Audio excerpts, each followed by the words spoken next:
Hey, happy Sunday. Full disclaimer, I am not a food blogger. I've got a plain old ordinary oak kitchen, and I'm about to show you some food, and every time I do, I'm like, this looks really gross on camera, but it's good and we eat it, so let's get started here. All right, ignore the vacuum in the background if you can.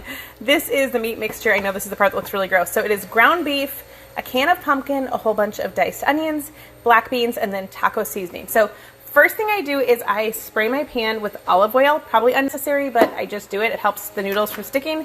And then I put in that's just water in there now. I put in a layer of marinara sauce, and then I put the noodles, then that mixture on top, okay? And then I'm gonna put some cottage cheese over it, just 2 different kinds. It's whatever was cheapest and on sale is what I bought.